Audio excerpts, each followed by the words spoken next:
Hello, my name is Jonathan Harris from Worldwide Camera Exchange. Mamiya RZ17 camera, really decent quality, solid 6x7 film-based SLR camera. If you're looking to buy a 6.7 camera, the choice initially might seem a bit overwhelming, but when you start drilling down, when you start looking at the facilities the individual models have, you'll see that really this camera sits in its own niche, and there are very few other cameras, the Mamiya RB aside. The RB is the mechanical sister camera. There are very few other cameras that really do what these cameras do. Take for example let's start with the rangefinder cameras. You can buy the Fuji 6x7 cameras, or the Plaubel 6x7 cameras, or of course the Mamiya 6x7 cameras. Now these are rangefinder cameras, a lot smaller, a lot lighter, but they don't have an interchangeable back. They're not SLRs, and in the case of the Fuji and the Plaubel, they have fixed lenses as well. Now, that might be fine, that might be what you're looking for, in which case look at those cameras. If you want very light, high quality 6.7, this probably isn't the camera to go for. As another example, have a look at the Pentax 6.7, a really nice camera. Pretty big and pretty heavy like this. It does have interchangeable lenses like this. It is an SLR like this, but the Pentax 6.7 doesn't have the interchangeable back. So if you want the interchangeable back with the revolving facility, which I'll come on to later, then again, the 6.7 isn't for you. But if you can get the Pentax 6.7, that is. But if you can get away without the interchangeable back, then have a look at the Pentax 6.7, a really nice camera. Probably the closest camera to this on the market is the Bronica GS1, which is very similar. Interchangeable lenses, SLR, interchangeable backs, and interchangeable viewfinders. The Bronica GS1 is a bit smaller than this, which some people will prefer, but what this has over the GS1 is the revolving back facility. Now, most rectangular format cameras are great until you need to move from landscape format to portrait format. Now with an SLR, with an almost 35mm SLR, that's easy. You just tip it through 90 degrees, away you go. But when you start looking at these bigger, heavier, medium format cameras, it's a lot more difficult, because to turn this from landscape to format to portrait format, you need a prism. You can't, with a waste law finder, you can't use a waste law finder like that, so you need a prism. And when you need a prism, you need to be up at eye level, and with big heavy cameras, that's quite difficult. Mamiya uniquely have got around this by having a revolving back facility, which means that when you switch here to the R position, you can, if I show you here, there's a little rectangle, which shows you it's now set in the landscape format. If I turn that to here, if I rotate that, like that, that's now gone into the portrait position. If you look into the viewfinder, I don't know if you can see this, as you turn from landscape to portrait, you'll see that there are masks that come in to mask the field of view. So you go from the landscape to the portrait, and masks come in to give you the correct field of view. Now only the RB and RZ offer that, and if you want a camera that you're going to use at waist level, like this, which really is the best way of handling these big heavy cameras, and you're going to be using the camera a lot in portrait format, most cameras are in landscape format standard.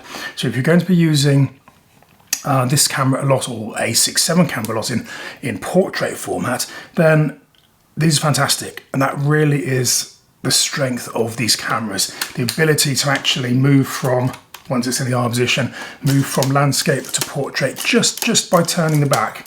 And that really is the reason they are so big and bulky, because where the film gate on the back of most 6.7 cameras is 6x7, on these cameras it is actually 7x7 to accommodate the 6x7 in both orientations. Okay, so let's just talk through the camera itself. Let's start with the back. To change the back, there's a little lever on the bottom here that you pull across. Dark slide needs to be in to get the back off. To actually remove the back, you pull that lock lever sideways, and the whole back just comes straight off like that. to get into the back to load the film, you've got two levers here. Now these can be quite tight, and here, which just there and there, which just pull up. Back then unhinges, and you've got the insert. To load the film, you put the film on this side. You can push these little silver buttons here, down there and there, to get the film, the spools in and out. Film goes in there, wraps around the front against the pressure plate, tucks in there. You then use the thumb wheel on the top to take up the slack and to wind it around until you see the alignment arrow on the back of the 120 film. You're then ready to go. You drop the insert back into the back itself, close the back there and push the two little switches down. You're ready to go. You do have an ASA dial on the top there as well, which you'll need to set, but you only need to worry about that obviously if you're using a metered prism. That goes back onto the camera, just drops back on, and this lever on the bottom, you can see where the red red warning line is. The lever then goes to the side, and that's now locked on the camera. Dark slide is here. Obviously to operate the camera, that needs to be out. And to change the back, that needs to be in. So we'll take that out now. Very handily, it has a little dark slide holder just there, so it can slide in that side or on the other side. So when you're not using, or when you're using it and you're not swapping the backs all the time, just stick the dark slide holder in there, keeps it safe. Nice handy feature. Going to this side, we have, this is the main switch. This is the standard shooting position in the middle.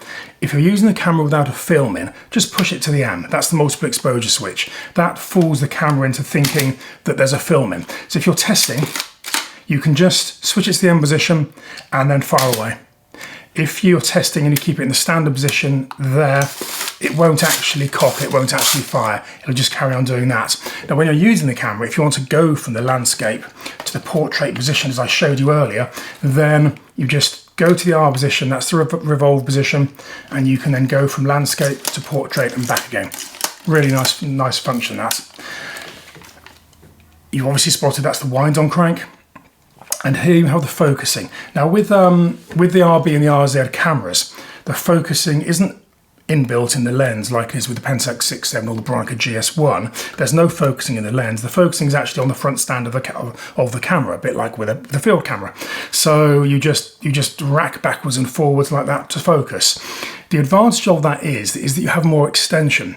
Now this extends to, well, probably close to 5 centimeters. You can see the scales there that show you the exposure compensation you need to make as you get closer. Now, an extension of 45 to 50 mil on 90 mil lens is going to give you a reproduction ratio of roughly 1 to 2, which for a standard lens is fantastic. Now, that's effectively giving you a macro facility built in. Now, that again is a very useful feature if you're doing studio work, tight portraits, if you're wanting to focus very closely, flowers, wristwatches, jewellery, any of that still life stuff where you need to get close, that's a really good facility to have. Moving on to the lens, as I said, there's no focusing ring, so all you've got here is just the aperture mechanism. The little blue ring with the distance scale on is actually just a depth of field indicator. So if you're focused at, say, on 3 meters, you can put your little indicator at 3 meters there, and you can then read across for your depth of field. On the bottom, on the underside of the lens, we have depth of field preview there, and shutter release, coaxial cable release rather, there. And that is just a T position for long exposures. You've got a B on the camera, a T on the lens. If you're using long exposures, use the T function because that doesn't drain the battery on the camera. To get the lens off, it needs to be, as with all leaf shuttered lenses, it is a leaf shuttered lens. The shutter is it's a leaf shutter in the lens rather than a focal plane shutter in the camera, which is great in that it'll sync with flash at all speeds. But it does mean that the shutter speed range, particularly at the top, is a little bit limited. If you don't want a leaf shutter lens and you don't want an interchangeable back, then the Pentax 6.7 is again possibly worth looking at. But where was I? Leaf shutter in the lens, We talked about the aperture, we talked about focusing, we talked about the lens release. That's everything on the lens. On this side, you actually have the shutter speed dial. So you can set the shutter speeds there. It's an electronically controlled shutter. Unlike the mechanical RB shutter, I'll come on to that again more in a second. Shutter speed range, 8 seconds, all the way up to a 400th. A 400th, not particularly fast because it's a leaf shutter. If you want faster shutter speeds, then look at the Pentax 6.7 because it has a focal plane shutter, as I said, higher top speed. With the electronically controlled shutter, you do have longer shutter speeds, down to 8 seconds, which you don't get with the mechanical speeds on the RB. So that is one advantage with this camera. You do have a greater range of shutter speeds. The little red position just there, if you can see it, you switch to that when you put the prisms on. It does have quite an advanced metering system in the prism. Some would want that, some wouldn't. It's a very, very personal thing.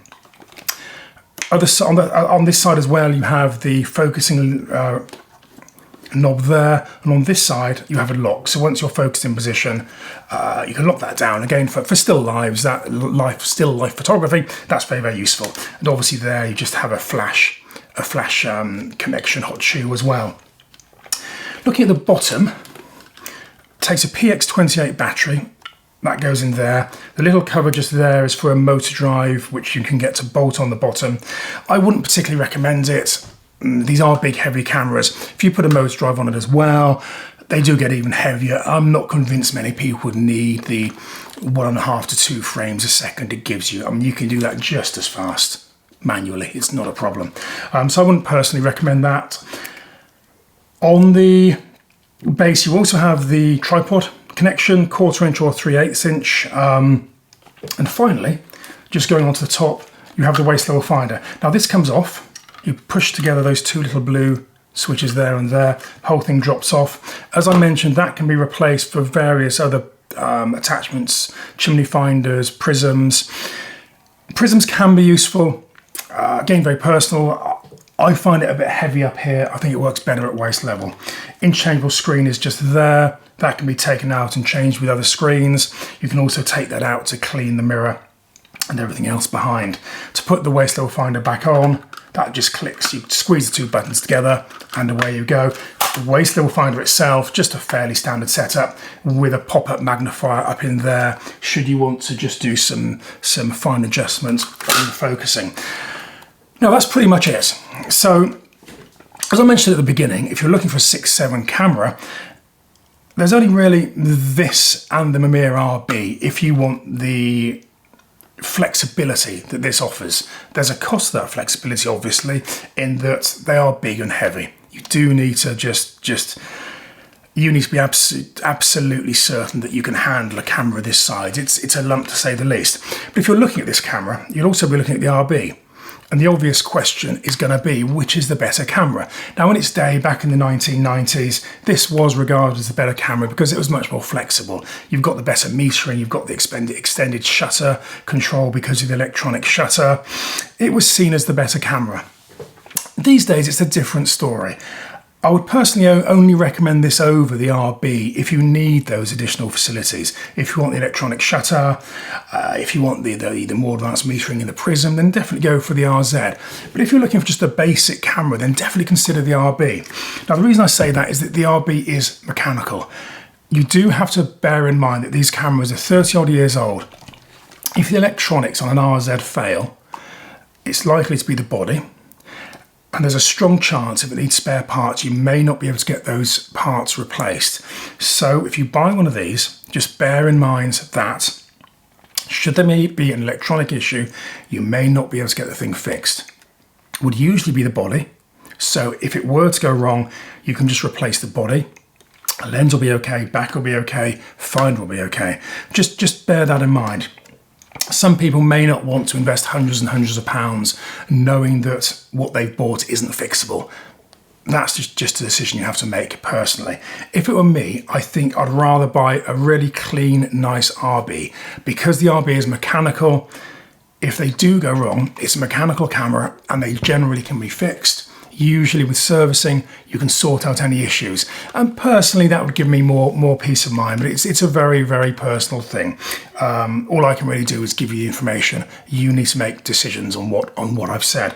I hope that's been useful. If you have any questions, please stick them in the comments box below and I'll answer when I can. Otherwise, please subscribe and like, and I'll see you again soon. Thank you. Bye-bye.